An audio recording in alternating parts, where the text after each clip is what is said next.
Yes, జమ్మూలోని Shambhu ఆలయాన్ని target చేశారు Pak రేంజర్లు. PoJK నుంచి ఆలయం లక్ష్యంగా కాల్పులు జరిపారు. పాక్ దాడుల్లో ఆలయం స్వల్పంగా దెబ్బతిన్నది. ఆలయ ప్రాకారం స్వల్పంగా ధ్వంసమైంది. గత 15 రోజులుగా జమ్మూ లక్ష్యంగా పాక్ రేంజర్లు కాల్పులు జరుపుతూనే ఉన్నారు. ప్రజలు, ఆలయాలు, ప్రార్థనా మందిరాలను సైతం టార్గెట్ చేస్తూ ఉన్నారు. పిఓజేకే నుంచి ఆలయం లక్ష్యంగా పాక్ రేంజర్లు కాల్పులు జరిపారు. స్వల్పంగా ఆలయం డ్యామేజ్ అయింది. జమ్మూలో ఉన్న శంభు ఆలయాన్ని టార్గెట్ చేశారు పాక్ సైనికులు. పక్కన విజువల్స్లో మీకు కనిపిస్తోంది జమ్మూలో పాక్ టెర్రరిస్ట్ లాంచ్ ప్యాడ్స్ పేల్చివేత దృశ్యాలు కూడా మీరు ఒక్కసారి చూడొచ్చు. అది ఏదైతే పాకిస్తాన్లో ఉన్న టెర్రరిస్ట్ లాంచ్ ప్యాడ్స్ పేల్చివేత దృశ్యాలు మీరు ఇక్కడ ఒకసారి చూడొచ్చు. శంభు ఆలయం గోపురం కూడా విరిగిపడింది. సో పాక్ రేంజర్ల కాల్పుల్లో గత 15 రోజులుగా జమ్మూ లక్ష్యంగా పాక్ రేంజర్లు కాల్పులు జరుపుతూనే ఉన్నారు. జమ్మూలో శివాలయాన్ని టార్గెట్ చేసింది పాకిస్తాన్. పిఓజేకే నుంచి ఆలయం లక్ష్యంగా పాక్ రేంజర్లు కాల్పులు జరుపుతూ ఉన్నారు. స్వల్పంగా ఆలయం కూడా ధ్వంసమైంది. ఇది లేటెస్ట్ బ్రేకింగ్. అండ్ నెక్స్ట్ పక్కన విజువల్స్లో మీకు కనిపిస్తోంది పాకిస్తాన్లో ఉన్న పాక్ టెర్రరిస్ట్ లాంచ్ ప్యాడ్స్ మొత్తం కూడా ధ్వంసమైపోయిన దృశ్యాలు, వాటిని మన వాళ్ళు పేల్చివేసిన దృశ్యాలు కూడా మీరు గమనించవచ్చు.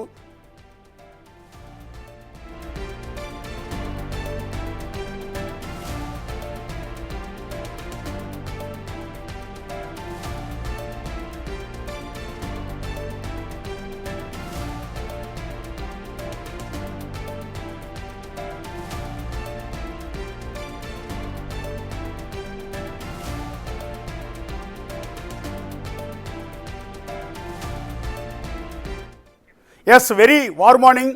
వెరీ గుడ్ మార్నింగ్ కాదు, ఇది వెరీ వార్ మార్నింగ్. వార్ జరుగుతోంది. ఎప్పుడు ఏం జరుగుతుందో అర్థం కాని పరిస్థితి ఉంది. బోర్డర్ దగ్గర మొత్తం ఉద్రిక్తంగా ఉంది. అందువల్ల మనం ఇప్పుడు గుడ్ మార్నింగ్లు, గుడ్ ఆఫ్టర్నూన్ చెప్పుకునే పరిస్థితిలో లేము. వెరీ వార్ మార్నింగ్ ఇది. యుద్ధంతో మనకు రోజు మొదలవుతోంది. మన కోసం మన సైనికులు సరిహద్దుల్లో ప్రాణాలకు తెగించి పోరాటం చేస్తున్నారు. అక్కడ పోరాటం చేస్తున్న సైనికుల కుటుంబ సభ్యులు ఇక్కడ వాళ్ళకి ఏమవుతుందోనని ఆందోళనలో ఉన్నారు. మన దేశాన్ని, మనల్ని కాపాడేందుకు, పాకిస్తాన్ టెర్రరిస్టుల నుంచి మనల్ని కాపాడేందుకు సైనికులంతా కూడా సరిహద్దుల్లో పనిచేస్తూ ఉన్నారు. కొంతమంది సైనికులు చనిపోతూ ఉన్నారు. ఒక తెలుగు సైనికుడు మురళీ నాయక్ పూంచ్ సెక్టార్లో పాక్ రేంజర్ల కాల్పుల్లో చనిపోయారు. ఇవాళ ఆయన భౌతికాయం అనంతపురం జిల్లా పెనుకొండకు వస్తోంది. ఆయనకి మనందరం కూడా ముందుగా నివాళులు అర్పిద్దాం.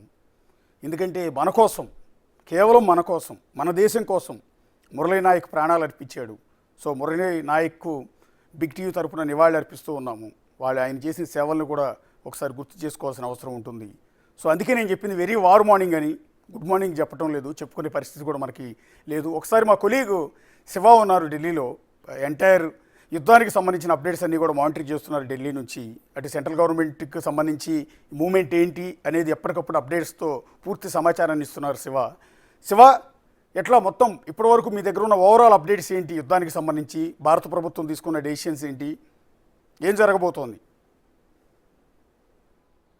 రైట్ అశోక్, నిన్న రాత్రి జమ్మూ కాశ్మీర్, అలాగే పంజాబ్, రాజస్థాన్, గుజరాత్, హర్యానా వీటన్నిటిపై కూడా డ్రోన్లతో పాకిస్తాన్ విరుచుకుపడుతోంది. అంటే ప్రతిసారి కూడా దాడి చేసి ప్రతి దాడిని ఎదుర్కొంటుంది. నష్టాన్ని చవిచూసిన పరిస్థితి అయితే ప్రజెంట్ పాకిస్తాన్ వంతవుతోంది. అంటే కేవలం మేము ఉగ్రవాద స్థావరాల మీద దాడి చేస్తాం తప్ప స్థానికుల మీద, అంటే సామాన్య ప్రజల మీద పాకిస్తాన్ ఆర్మీ మీద దాడులు చేయడం లేదు చెప్పినప్పటికీ కూడా వారు సింపతి గెయిన్ చేసుకునేందుకు ఉగ్రవాదులు కాదు చనిపోయింది, సాధారణ ప్రజలు 26 మంది చనిపోయారు, దాంట్లో చిన్నపిల్లలు కూడా ఉన్నారు, మేము యుద్ధానికి సిద్ధమంటూ కూడా పార్లమెంట్ వేదికగా పాకిస్తాన్లో వారు ప్రకటించడమే కాకుండా రాత్రి సమయాల్లో ఇటు జమ్మూ పైన, చుట్టుపక్కల సరిహద్దు రాష్ట్రాలపైన దాడులు చేస్తున్నారు. అదే ధాటిగా సమర్థవంతంగా భారత వాయుసేన ఆకాశంలోనే ఆ డ్రోన్లను తునాతునకలు చేస్తున్న పరిస్థితి కనిపిస్తుంది. అంటే భూమి వరకు చేరితే దాని ఎఫెక్ట్ అనేది, నష్టం అనేది భారీగా ఉంటుంది. కాబట్టి వెంటాడి పాకిస్తాన్ డ్రోన్లను భారత్ బలగాలు మట్టుబెడుతున్న పరిస్థితి కనిపిస్తోంది. మరోవైపు ప్రతిగా పాకిస్తాన్పై దాడులు చేస్తూ 4 ఎయిర్ బేస్లను పాకిస్తాన్లో సర్వనాశనం చేసింది. దీని ద్వారా ఆర్థికంగా అనేక నష్టాలను చవిచూసిన పరిస్థితి పాకిస్తాన్కు ఎదురవుతుంది. మరోవైపు ఇంతకుముందు మీరు చెప్పినట్లుగా శంభు ఆలయం కేవలం జమ్మూ కాశ్మీర్లో హిందువులు, సామాన్య ప్రజలు, ప్రభుత్వ అధికారులు వీరిని టార్గెట్గా చేసుకుని ప్రధానంగా వారు దాడులు చేస్తున్నారు. దానిలో భాగంగానే ఈ శంభు ఆలయాన్ని పైన డ్రోన్ దాడి చేశారు. దాంట్లో గోపురం కొంతవరకు విరిగిపోయిన దృశ్యాలు కూడా సోషల్ మీడియాలో కూడా ఆ వీడియోస్ అన్ని కూడా విజువల్స్ అన్ని వైరల్ అవుతున్న పరిస్థితి కనిపిస్తుంది. అంటే ఇటు పెహల్గాంలో కూడా హిందువులే టార్గెట్గా 26 మందిని వారు హతమార్చారు కాల్పుల ద్వారా. దాని తర్వాత భారత్ తీసుకున్న కఠిన నిర్ణయాలతో వారు అసంతృప్తి, అసహనం, ఆగ్రహం వ్యక్తం చేస్తూ ఏం చేయాలో పాలుపోక ఈ విధంగా దాడులకు తెగబడుతున్నారు. ఏదో ఒక విధంగా నష్టాన్ని మిగల్చాలి భారత్కు అనేది కూడా వారు భావిస్తున్నారు. దానిలో భాగంగానే నిన్న అవంతిపురాలో కూడా వరుస డ్రోన్ల దాడికి ప్రయత్నించారు. అవంతిపురాలో కూడా ఇండియన్ ఎయిర్ ఫోర్స్కు సంబంధించిన బేస్కు పేల్చేయాలనే ఉద్దేశంతో వారు దాడి చేశారు. దాన్ని భారత ఆర్మీ వాయుసేన తిప్పికొట్టింది. మరోపు అమృత్సర్లోను, హర్యానాలో కూడా డ్రోన్ను ప్రయోగించారు. ఏదైతే సరిహద్దు రాష్ట్రాలు ఏవైతే ఉన్నాయో, ఏవైతే భారత ప్రభుత్వం అప్రమత్తం చేసిందో, అక్కడ అంతా కూడా అలర్ట్గా ఉండాలని తెలియజేసిందో, ఆ రాష్ట్రాలన్నిటి మీద కూడా వరుసగా దాడులు చేస్తూ పాకిస్తాన్ డ్రోన్లను ప్రయోగిస్తోంది. ఆ డ్రోన్లన్నింటిని కూడా మన దగ్గర ఉన్న అత్యాధునిక టెక్నాలజీ ఏదైతే ఉందో, మన దగ్గర ఉన్న క్షిపణుల ద్వారా, యాంటీ డ్రోన్స్ ద్వారా, అది S-400 కానీ L-70 ZUS 23 షిల్కా యాంటీ డ్రోన్స్ ద్వారా శివ ఒకటి క్లారిటీ ఇవ్వండి. ఇందాక మీరు చెప్పిన దాంట్లో అవంతిపుర వరకు పాకిస్తాన్ ప్రయోగించిన డ్రోన్ వచ్చింది. అవంతిపుర అంటే శ్రీనగర్కి 15 కిలోమీటర్ల దూరం కూడా లేదు, అవునా? శ్రీనగర్ ఆనుకునే ఉంటుంది అవంతిపుర. అక్కడ వరకు డ్రోన్ ఎలా రాగలిగింది అంటే సరిహద్దు నుంచి కనీసం 150 కిలోమీటర్లు జర్నీ చేసి వచ్చింది.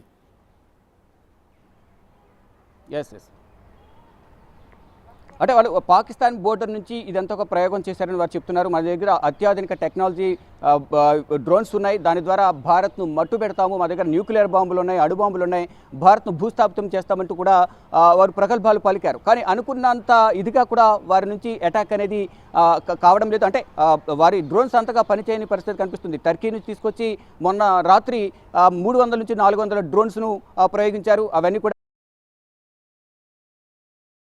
అదేవిధంగా చేశారు.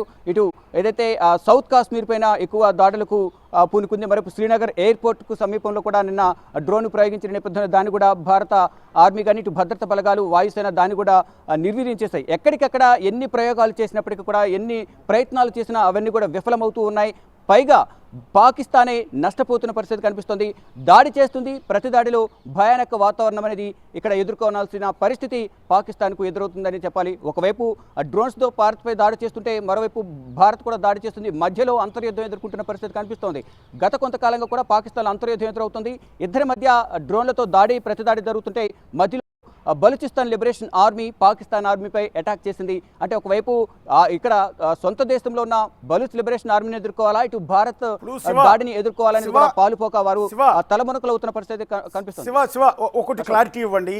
పాకిస్తాన్లో ఉన్న 4 ఎయిర్ బేసులని భారత సైన్యం ధ్వంసం చేసింది అనేది ఇప్పటి వరకు మనకున్న ఇన్పుట్స్, కొన్ని విజువల్స్ కూడా మనం ప్లే చేస్తూ ఉన్నాం. ఇదంతా ఫ్యాక్టేనా? మరి కాసేపట్లో విదేశాంగ శాఖ కార్యదర్శితో పాటు ఎయిర్ ఫోర్స్ అండ్ నేవీ వాళ్ళు ప్రెస్ మీట్ పెట్టబోతున్నట్టు తెలుస్తోంది. సో ఆ ప్రెస్ మీట్లో ఈ ఎయిర్ బేస్ ధ్వంసం గురించి చెప్పే అవకాశం ఉంటుందా?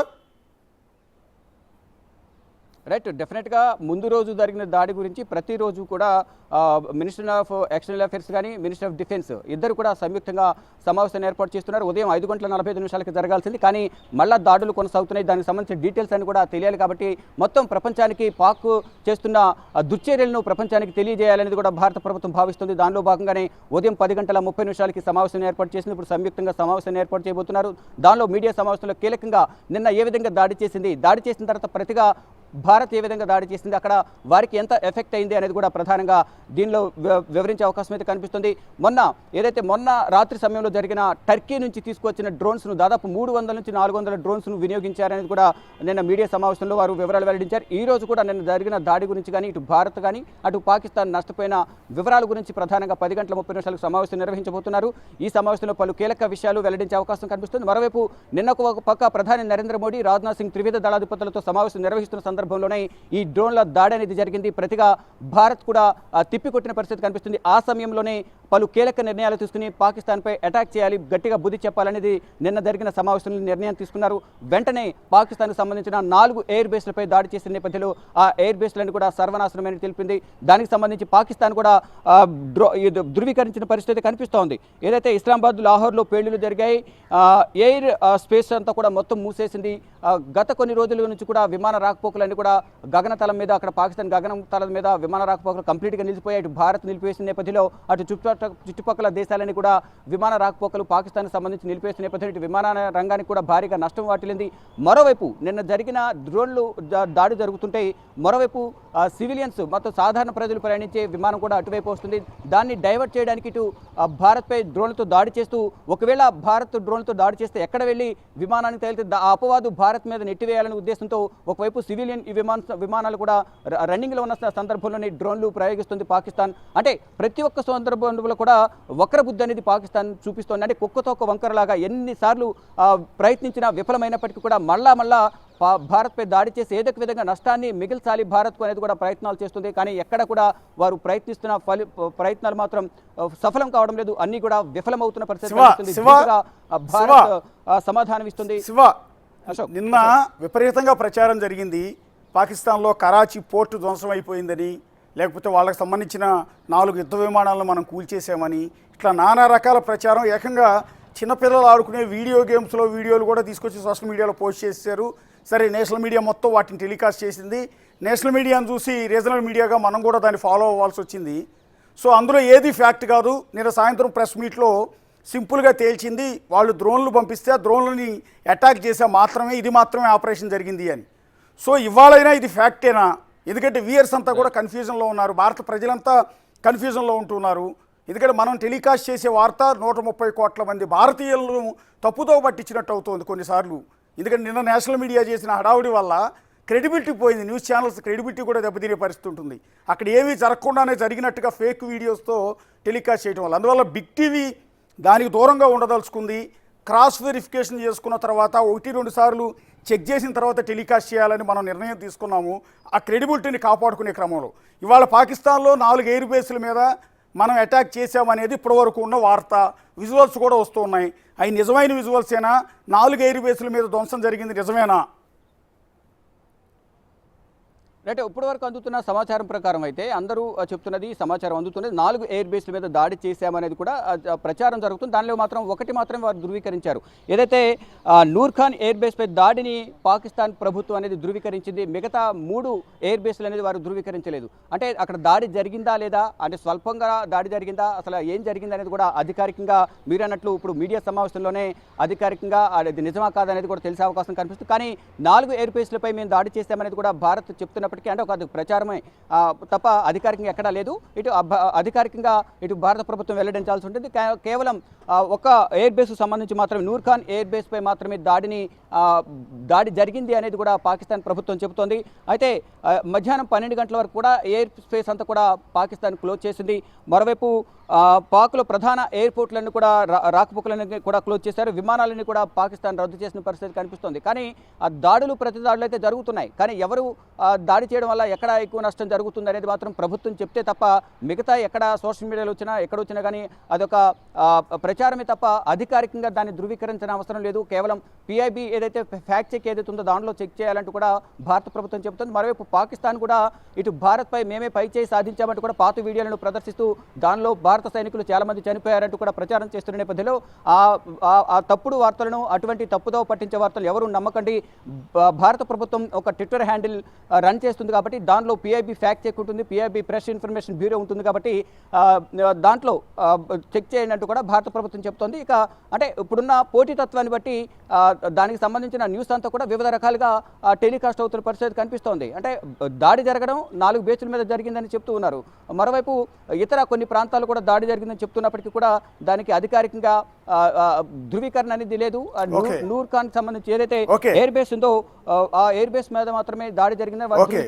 మరోవైపు ఏదైతే ఈ దాడులకు సంబంధించి ఇప్పటి వరకు ప్రధాని నరేంద్ర మోడీ 20 సార్లు సెక్యూరిటీకి సంబంధించిన సమావేశాలు నిర్వహించారు. ఇటు ఒకవైపు ప్రధాని నరేంద్ర మోడీ నిర్వహిస్తున్నారు, కేంద్ర హోంమంత్రి సమావేశాలు నిర్వహిస్తున్నారు, రక్షణ శాఖ మంత్రి సమావేశాలు నిర్వహిస్తూ ఉన్నారు. అంటే ఎక్కడ కూడా ఎటువంటి నష్టం జరగకుండా భారత్కు అన్ని విధాల ప్రయత్నాలు చేసి పాకిస్తాన్లో ఉన్న ఉగ్రవాదాన్ని తిప్పికొట్టాలి, పాకిస్తాన్ గట్టిగా బుద్ధి చెప్పాలనే ప్రయత్నాల్లో భాగంగా భారత్ ఉంది. కానీ ఉగ్రవాద స్థావరాల స్థావరాలే మా టార్గెట్ అంటూ భారత్ చెప్తుంటే సామాన్య ప్రజలు హిందూ దేవాలయం మా టార్గెట్ అంటూ కూడా వారు దాడులు చేస్తున్నారు. దాంట్లో ఒక అడిషనల్ డిప్యూటీ కమిషనర్ కూడా ఈరోజు చనిపోయిన పరిస్థితి కనిపిస్తుంది. అతని ఇంటిపై దాడి చేసిన నేపథ్యంలో ఆయన మృతి చెందారు తీవ్ర గాయాలతో. ఇలా సామాన్య ప్రజలను ఇబ్బందులకు గురి చేస్తూ కూడా ఈ డ్రోన్ల ద్వారా దాడి చేస్తుంది పాకిస్తాన్. కానీ భారత ప్రభుత్వం మాత్రం, భారత వాయుసేన మాత్రం ధీటుగా సమాధానం చెప్తుందని చెప్పుకోవాలి. Thank you Shiva.